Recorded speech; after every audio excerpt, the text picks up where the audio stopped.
On this video we're taking a look at our NCAAB parlay for the games are happening on Saturday, January 29, 2022. Welcome back to High Stakes. Let's get straight into it. Also, don't forget to subscribe to get notified as soon as we release these sport prediction videos. And if you would like more betting tips and predictions, then check out our Patreon in the link down below. Our new Patreon is a way for us to help you improve your chances of making more money. 5 plans are available for each and every one of you. You can get 30 extra betting picks all the way up to 500 extra betting picks per month. Stop wasting hours of your time searching for bad betting picks that ends up costing you a lot of money. Join the High Stakes Patreon now and get the best betting picks. Our first parlay pick will be Illinois versus Northwestern. Illinois win -3. Illinois is looking to back up their impressive home win against Michigan State with a road win on Saturday. Beating the Spartans is impressive in its own right, but they also did so without their top 2 players, big man Kofi Cockburn and top guard Andre Curbelo. Curbelo is still out, and Cockburn is questionable for Saturday. Veteran Trent Frazier led the team with 16 points in the recent win, and they are going to need more from him and Alfonso Plummer to beat the Wildcats. Illinois showed during the week that even without some of their stars, this is still a team that opponents don't want to see. If anything, grabbing the win over Michigan State proved to the depth and bench players that they can compete, which is dangerous for everyone else in the conference. Northwestern's defense won't have for Illinois' backcourt, and that will prove to be the difference. With the Fighting Illini ranked 38th nationally in 3-point shooting and Northwestern ranked 330th in 3-point percentage defense, this is sure to be an area of concern for the home team. The Wildcats are the kings of the first week of the Big Ten season. This year they started with a win at Maryland, but since then have gone just 1-7 in the conference. Oddly, the other win was also on the road and at Michigan State of all places. The best thing you can say about this Wildcats team is that they don't turn over the ball. They are 4th nationally in turnover rate on offense. That is probably not enough to avoid a loss against a limited Illinois team though.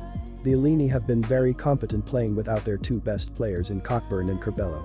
I see no reason for that to change against a Northwestern team that is struggling. This is a short and familiar trip for the Illini, and with Frazier and Plummer, they have experienced players who are steady hands to rely on. They can cover this short number on Saturday.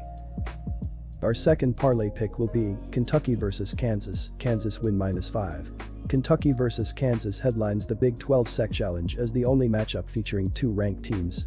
Oddly enough, each team comes into this game off overtime wins earlier in the week when Kentucky beat Mississippi State 82-74 and Kansas defeated Texas Tech in double overtime 94-91. The Wildcats have struggled on the road, averaging 10 points less than their season average and have covered just 1 spread in 5 road games. Further, they are 2-8 in their last 10 games against AP top 25 opponents, and their struggles could be magnified on Saturday if Tidy Washington is unable to suit up because of his ankle injury.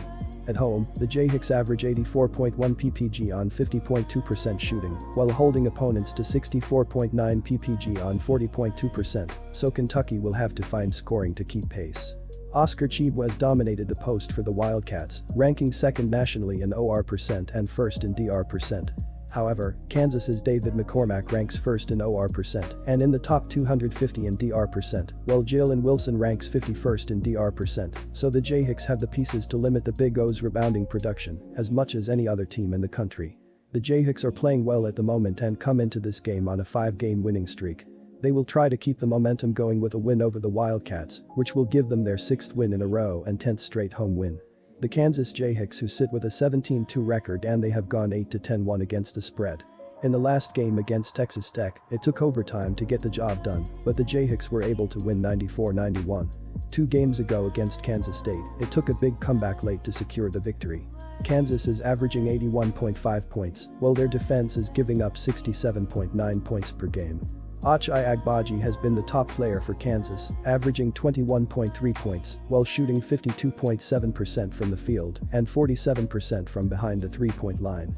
Per KenPom, Kansas and Kentucky are the 3rd and 4th most efficient offenses in the country, respectively, but Kansas has played the top-ranked defensive strength of schedule, while Kentucky has played the 75th ranked defensive strength of schedule.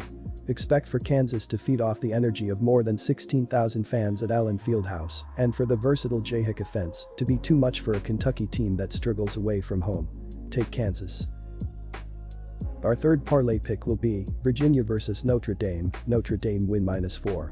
Notre Dame is the recommended side in this matchup as their 3-point shooting stands a great chance to score on Virginia's pack line defense.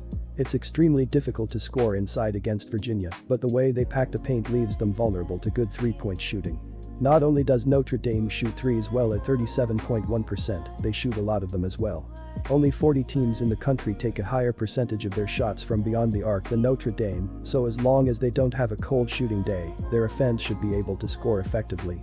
Notre Dame won their third straight and their ninth in the last 10 games after dispatching North Carolina State at home Wednesday night.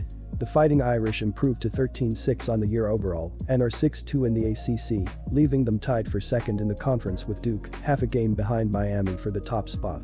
Against North Carolina State, Notre Dame was even at the half and trailed by 5 early in the second half before going on a 15-0 run that gave them a 45-37 advantage with 14:03 to play. The Fighting Irish didn't let the Wolfpack closer than 3 after that as they had an answer each time.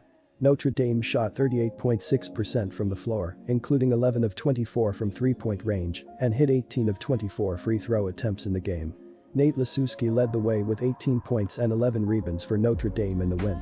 Virginia has been inconsistent this season as they enter this one having alternated wins and losses in their last 6 games after downing Louisville in their last contest. The Cavaliers improved to 12-8 overall this season and sit 6-4 in the ACC, leaving them 7th in the conference standings. Against Louisville, Virginia led 11-3.5 minutes into the game and led by as many as 19 in the first half. The lead was 12 at the half, and the Cavaliers used a 7-0 run to go up 52-41 after Louisville climbed within 4 with 11:56 to play in the game. Virginia took that 11-point lead with 7:54 to play and didn't let Louisville closer than 5 after that. The Cavaliers shot 47.1% from the floor, including 5 of 16 from three-point range, and held Louisville to 37.5% shooting in the contest. Kihei Clark led Virginia with 15 points, 5 rebounds and 5 assists in the win. On the other end, Notre Dame's defense is nothing special, but Virginia has their own struggles on the offensive end. The Cavaliers rank outside the top 130 in two-point, three-point, and free throw percentage, so it's unlikely to see them thrive offensively in many games. Given their slow average offensive possession length, it's hard to see them coming back if Notre Dame gets off to a hot start. Disclaimer: no financial advice. The information on this channel is provided for education and informational purposes only, without any express or implied warranty of any kind, including warranties of accuracy, completeness, or fitness for any particular purpose. The information contained in or provided from or through this channel is not intended to be and does not constitute financial advice, investment advice, trading advice, or any other advice. The information on this channel and provided from or through this channel is general in nature and is not specific to you, the user, or anyone else. You should not make any decision, financial, investment, trading, or otherwise, based on any of the information presented on this channel without undertaking independent due diligence and consultation with a professional broker or financial advisory.